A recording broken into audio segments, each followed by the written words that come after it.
మామూలుగా ఈ కొట్టి చెట్టు కొమ్మను ఊపినప్పుడు చెట్టు కొమ్మతో పాటు పండు ఊగిందనుకో పడదు, అస్సలు పడదు. మార్నింగ్ నుంచి ఈవినింగ్ దాకా కూడా పడదు.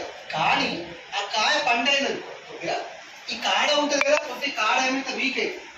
ఆ వీక్ అయిన కారణంగా ఈ చెట్టు కొమ్మను మీరు కలిపినప్పుడు ఈ కాడ దగ్గర బలం ఫ్రిక్షన్ పనిచేసి అది పడిపోతుంది.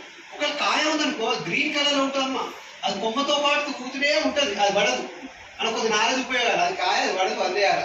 లేదంటే దగ్గరికి వెళ్ళి గొడ్డలతో రాయితో ఉంటారు, కొద్దిగా ఎక్కువ ఉంచుకుంటారు. అవునా కదా? అంటే ఇక్కడ ఏమర్థమైంది సార్, ఎప్పుడైతే మీరు చెట్టు కొమ్మను ఊపినప్పుడు ఈ పండు ఏమవుతుందంటే మాక్సిమం ఊగటానికి ప్రయత్నించదు. నేనెందుకు ఊగుతా, ఊరుకో. ఊగ కదా, ఇది ఊగదు. ఊగదు కాబట్టి ఇది నిశ్చలంగా ఉండటం వల్ల ఇక్కడ బలం ప్రయోగించబడి ఏమవుతుందో పడిపోతుంది. ఓకే, అది ఏంటి సార్, దేనికి ఎగ్జాంపుల్ చెప్పచ్చు? ఇన్నర్ షార్ప్నెస్ అంటే నిశ్చల జడత్వానికి ఎగ్జాంపుల్ గా చెప్పచ్చు. అంటే ఒకటి ఇంకో పాయింట్ రాసుకోండి.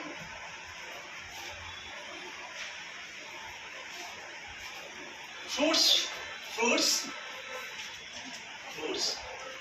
fall when tree is shaken. Okay? Fruits fall when tree is shaken. చెట్టు కొమ్మ కలిపినప్పుడు పళ్ళు పడతాయి. పళ్ళు అంటే ఏ పళ్ళు? దంతాలు కావు. ఈ పళ్ళు చెట్టు కొమ్మ ఊపినప్పుడు పళ్ళు పడిపోవడం అని కూడా దేనికి ఎగ్జాంపుల్ చెప్పవచ్చు? ఇన్నర్ షార్ప్ రెస్ట్ కు ఎగ్జాంపుల్ గా చెప్పచ్చు.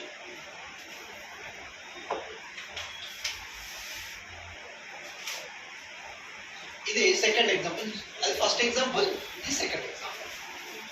ఓకే, సో ఇది ఇంకా బాగా చాలా చెప్పవచ్చు. మామూలుగా మీకు ఒక బల్ల ఉందనుకోండి, బల్ల మీద మనం ఏం చేస్తాం, ఒక బుక్ ఉందనుకున్నామా, ఒక బుక్ ఉందనుకోండి. ఈ బుక్ ఎప్పటి వరకు నిశ్చల స్థితిలో ఉంటుంది? మనం ఆ బాహ్య బలం ప్రయోగించేంత వరకు అది అలాగే ఉంటుంది. మనం ఎప్పుడైతే బలం ప్రయోగించినామో అది కదులుతుంది. అంటే ఇక్కడ ఏమవుతుందంటే ఇక్కడ కిందికి గురుత్వాకర్షణ బలం ఉంటుంది, గ్రావిటేషన్ ఫోర్స్ ఉంటుంది. అవును కదా, దీన్ని FG అంటారు. అలాగే పైకి అలాగే సమాన పరిమాణంలో నార్మల్ ఫోర్స్ ఉంటుంది, అభిలంబ బలం అంటారు. ఇది గురుత్వ బలం, ఇదేంటమ్మా గురుత్వ బలం, ఇది అభిలంబ బలం.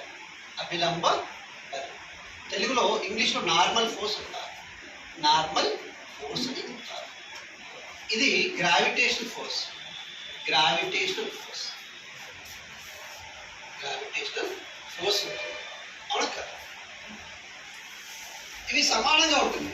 ఒకవేళ మనము బలం ప్రయోగిస్తున్నాం, ఇట్లా నేను కలపడానికి ప్రయత్నిస్తున్నాను. అవును కదా, ఇది ఎక్స్టర్నల్ ఫోర్స్ అంటారు, బాహ్య బలం.